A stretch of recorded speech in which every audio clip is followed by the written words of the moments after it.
Thank you for the introduction, and I want to mention that this is joint work with Gaëtan Marceau-Caron, who is currently a research engineer in Montreal in the Artificial Intelligence Research Lab. So the goal today is to discuss machine learning algorithms, and the problem we will tackle is the problem of overfit. So when you have a statistical learning problem, overfit is typically when you learn something that fits your data too well, but doesn't predict at all. Like, imagine you have 1,000 data points, and you fit a polynomial of degree 1,000. It's going to be an excellent fit, and it's going to perform very bad if you try to use this huge polynomial to predict anything that you haven't seen yet. So this is the main problem we will discuss. And the method we will use to face this problem is the method from Bayesian statistics, namely that given the data and given a class of models, the data points define a posterior distribution on the parameters given your data, and that if you take the parameters of the model at random from this posterior, then you shouldn't be too precise. So because of the randomness in the posterior, the distribution of the posterior represents your uncertainty on the parameter of the model. And so if you predict from this uncertainty, then you will cover a range of possibilities, a range of possible values for the parameter. And you would expect to fare better and to avoid overfitting.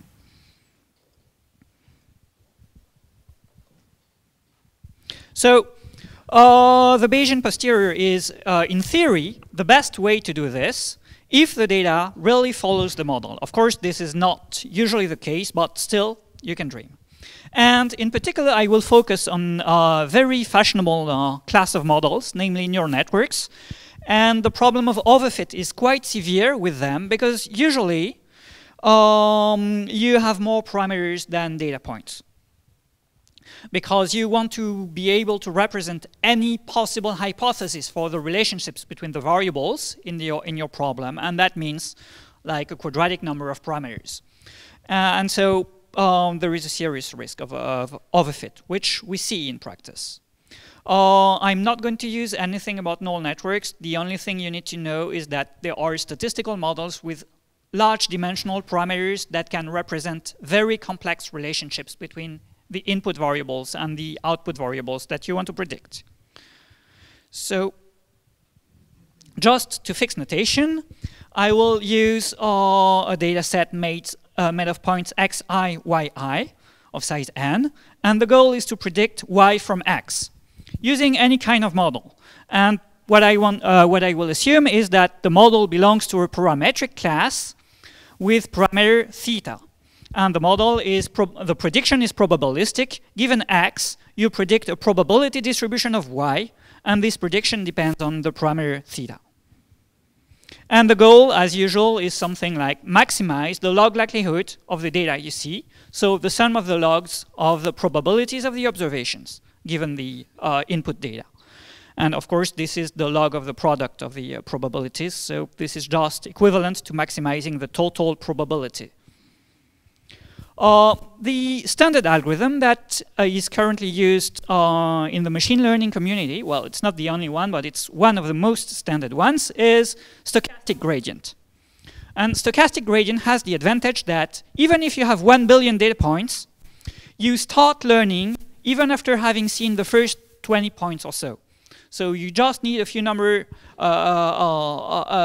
data points to start learning, to start the learning process.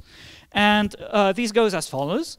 At each step, you select one data point at random in your data set, and you try to increase a little bit the probability of that data point. So you work by gradient ascent on the parameter theta, and the formula is you replace theta with theta plus a small step in the direction of the probability of your sample, and this probability is given by the gradient of the log likelihood of that data point. And the learning rate here is eta. And you do this again and again and again with different randomly chosen data points at each step. And we know that if the learning rate tends to 0 in a certain way, then you converge to a local optimum of the log likelihood function. So since you converge to one local optimum, you can overfit with that because you're really looking for minimum of the log likelihood of the data. So if your model has 1 billion parameters, then there is one value of theta which represents the data, the training data perfectly, and you will converge to that, and that is typically overfit. So now I'm going to discuss an algorithm which is stochastic gradient Langevin dynamics, whose goal is to converge to not the optimal value of theta according to the training data, but to the Bayesian posterior on the parameter theta. And this is a modification of the equation of the stochastic gradient as follows. I'm going to add some terms. So the new terms, which I'm going to describe in detail, are you have one term which is the gradient of the prior. You are doing Bayesian statistics, you need a prior, but the gradient of the prior is divided by n. N is the size of the data. So typically in practice, you don't see a lot of influence of that term. Still sometimes it makes a difference, but in general it's not that big. But the most important term is the second term. I'm artificially introducing noise in my gradient descent. So the noise scales like square root of 1 over n, basically, because you know from statistics that if you have n data points, then the variance of the parameters are of order 1 over n, so this means standard deviation 1 over square root of n. So this is typically the noise level on your parameter given the data. And if you choose the factors correctly, like square root of 2 times the learning rate divided by n in front of the Gaussian noise, then you can prove that the trajectory of theta converges in law to the Bayesian posterior. But you get a trajectory, and it's a random trajectory now. Well, it's also random because of the choice of xi at each step, but it doesn't stabilize to one point. It moves around and around and around forever, but on average, over the trajectory, the distribution of theta converges to the Bayesian posterior on theta, if the learning rate tends to 0 in a precise way. So this is a theorem. This is fully rigorous. This has been proved last year, and we know actually a lot of things about the asymptotic convergence of that process. So basically, the idea is you take your usual stochastic gradient and you put some additional noise in it. So that is stochastic gradient Langevin dynamics. You might notice that there is another source of noise, which is at each step the choice of the data point I. But this other source of noise has an order of magnitude eta, because it's in front of the main gradient term. So it's much smaller than the source of noise square root of eta that we put by hand, if you want. So on average, the last term of noise dominates. Okay.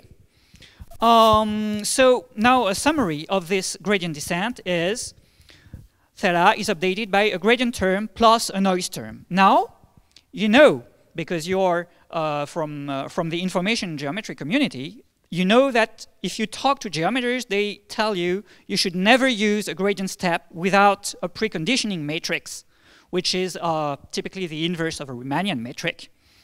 And that these guarantees, if you choose C correctly, these guarantees that your gradient descent is invariant to a change of coordinates on the parameter theta, for instance. So it's canonical if theta belongs to a manifold or whatever. And in practice, from the engineer point of view, if you want, this allows you to have direction-dependent learning rates, which is pretty useful if you have some parameters that strongly influence the output and some other parameters that have a little influence, so you can learn faster in some directions.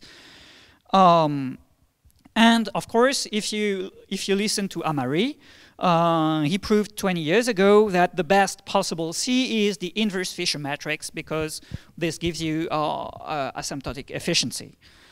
And this gives you full parameterization invariance. So now this is fully canonical. On the other hand, if you talk to practitioners of Langevin dynamics, they will tell you that if you put noise in your optimization process, it's very important not to do it in just any way. It's very important to choose the variance of the noise properly. If you use the identity, it's not going to work, because typically if you use the identity, you're going to put too much noise in some directions and too little noise in some other directions. Like if one parameter direction influences the result a lot, you should be very careful with that parameter direction, so put less noise. So you should choose sigma wisely. And the best choice of sigma is, well, you want to converge to a Bayesian posterior. So if you choose a noise that has the same shape as the answer you're looking for, it will be better. So the best sigma, theoretically, is the actual covariance of the Bayesian posterior. So, okay, looks good. You can choose C, you can choose sigma, but Langevin will tell you that you cannot do anything. You have to choose C equal sigma to converge to the Bayesian posterior, because otherwise you converge to something else that you're not interested in. So you cannot do anything you want. But you have these constraints, like inverse Fisher matrix for C, covariance of the posterior for sigma, so what should you do? The good thing about mathematics is that mathematics is consistent, and the Bernstein-von Mises theorem tells you that these two things are actually the same. So the posterior convergence, the posterior covariance, sigma, is actually equal to the inverse of the Fisher matrix at the optimal parameter theta. So this means that all the things you want, you can have them all at the same time, thanks to that. And this suggests to use the Langevin dynamics with a preconditioner C and a covariance noise sigma, which are equal to the inverse of the Fisher matrix at the optimal parameter, which is slightly different from natural gradient because here theta star is fixed. And this has been suggested some time ago by several independent authors, actually, including Girolami.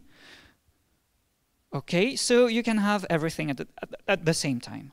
But the problem is that handling the Fisher matrix has a huge computational cost, like the cube of the dimension of the parameter, so it's not practical. So this is impossible for large dimensional models. The way to do is, well, let's not use the Fisher matrix, let's just keep the diagonal. It will be simpler, but you lose a lot if you do that. And the question is, can you do better? And yes, you can do better if you think in terms of invariance groups. One of the reasons you want to use the Fisher matrix is that it makes the gradient descent parametrization invariant. So the full trajectory is now invariant asymptotically under a change of coordinates in theta.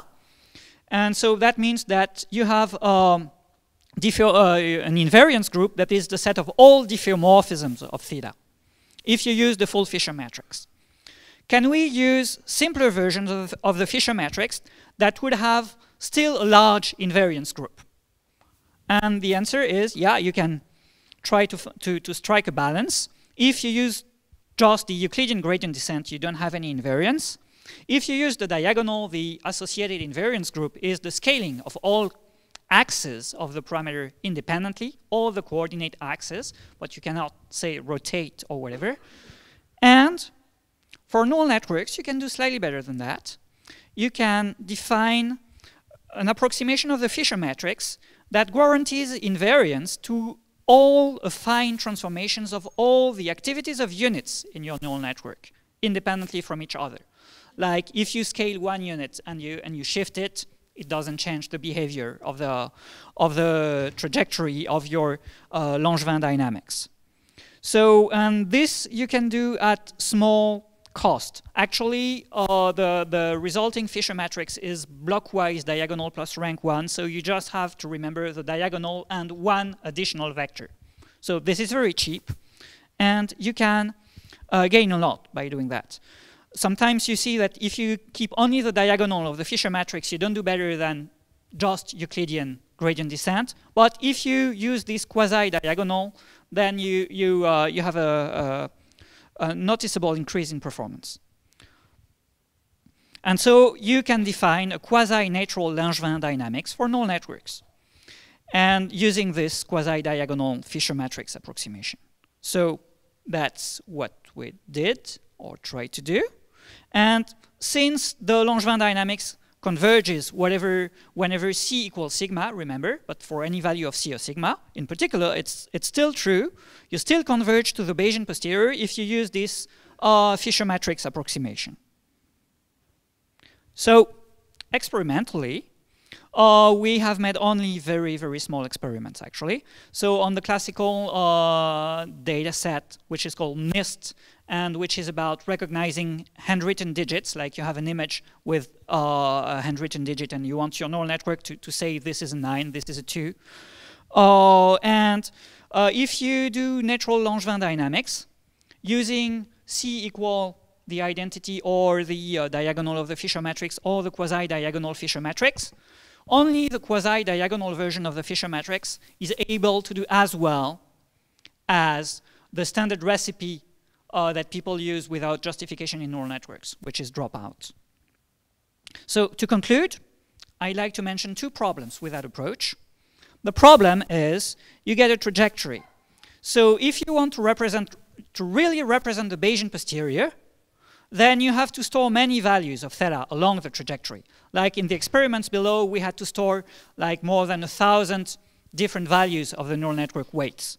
So I don't think this can be avoided, because if you just try to approximate the average prediction by the prediction of the average parameter, this doesn't work at all. And actually, in lots of competitions, of machine learning competitions, the best methods are usually ensemble methods that keep several values of the several predicting methods or several values of the parameter. And a second problem, and I will end there, is that Bayesian methods, they avoid overfit very well, but this can result in underfit. Like your model becomes too careful, too conservative, and especially when the model doesn't fit the data, which is usually the case in practice. And this is a theoretical problem that we have observed not only with Langevin dynamics, but with other Bayesian methods, like the variational methods, variational approximations to the posterior. And this is really a theoretical problem that we have to think about, but I don't have the solution now. Thank you. Okay, thank you.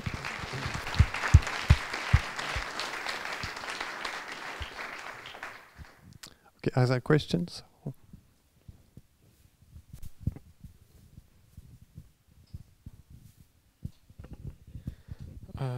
Thank you for the presentation. Two questions. The first question, did you combine this method with the dropout? No, we didn't do that.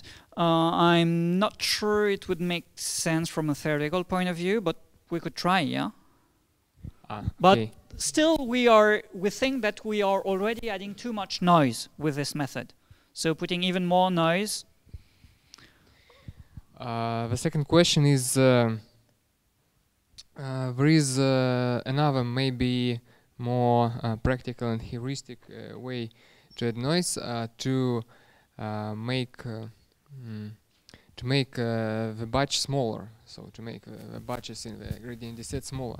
So did you consider maybe some connections between your method of adding noise explicitly and this implicit addition of noise? Yes, it can be seen on the equation here.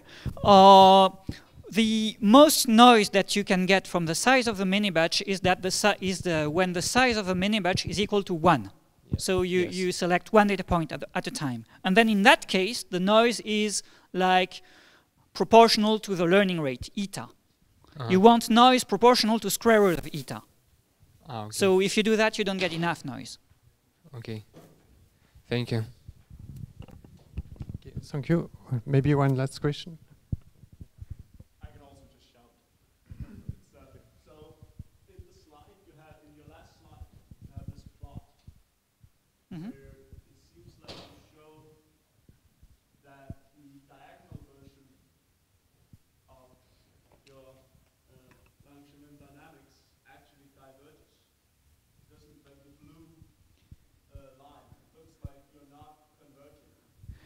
Yes. So this may be transient. You have excursions. This is a slow converging process. You have excursions. I suspect that it is converging if you wait long enough. I don't remember what. Yeah, the schedule of the learning rate here was that the learning rate was decreased very slowly, actually. So maybe it's related to that. I don't think we have reached actual convergence yet in any of the curves yet that you see, actually. Okay, thank you very much. Let's thank the speaker again.